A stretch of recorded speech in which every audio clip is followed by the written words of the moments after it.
possible. James Wilde. Thank you very much, Mr Deputy Speaker, and I too congratulate my humble friend for Buckingham on reaching this stage and look forward to his bill passing hopefully later today, and also wish him a happy birthday. And the bill makes important changes to prevent the theft and resale of equipment and tools that is essential to agricultural businesses in North West Norfolk and across the rest of the country. And it has a relatively limited initial scope aimed at preventing the theft of quad bikes and ATVs. But I was pleased, as my old friend just referred to, that the Minister during committee confirmed the intention that the Government wants to extend the provisions beyond agricultural equipment to commercial tools as well.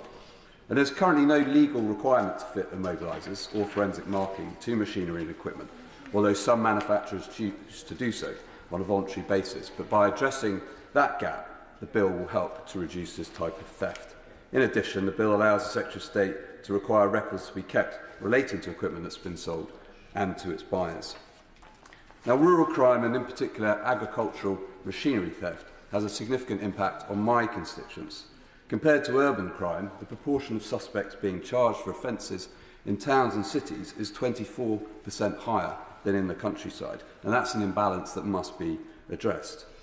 Data published by the NFU Mutual in the Rural Crime Report 2022 estimated the cost of rural theft at £40 million, of which £5 million was in the east of England, and £10 million of that was agricultural vehicle theft. But it goes more broadly. Anyone who's watched the latest series of Clarkson's Farm, for example, will have seen the issue of GPS devices being stolen on a regular basis being raised, and I hope that the bill will be extended to also deal with that issue.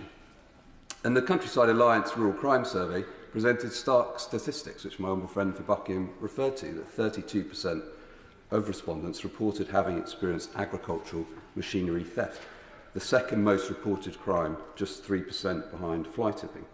So unsurprisingly, the Rural Crime Survey found that agricultural machinery theft was reported as respondents' top priority for police to tackle. Now, turning to the specific issue of ATV theft, as we've heard, an estimated 900 to 1,200 quad bikes and ATVs are stolen each year, theft that is damaging the livelihoods of farmers in my constituency and across the country.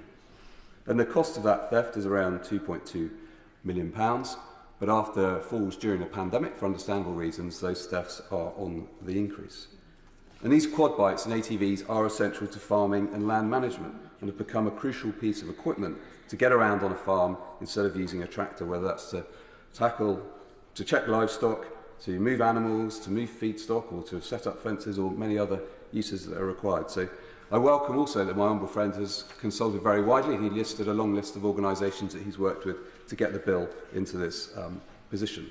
And I'm confident from the evidence I've seen that regulations requiring immobilisers and forensic marking will lead to a substantial reduction in this type of theft.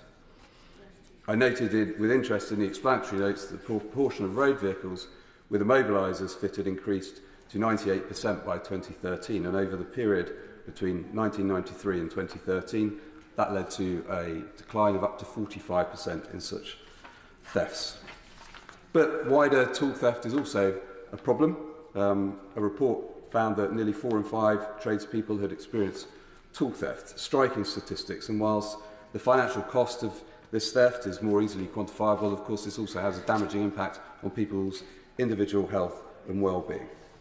So I represent a rural constituency, and I believe it's important to get these regulations on ATVs in power as soon as possible.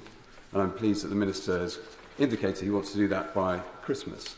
And whilst I support the extension, as I've said, to the bill's provisions to cover wider agricultural and other equipment, any extra time required to develop this extension should not affect that plan to have the regulations in place by Christmas.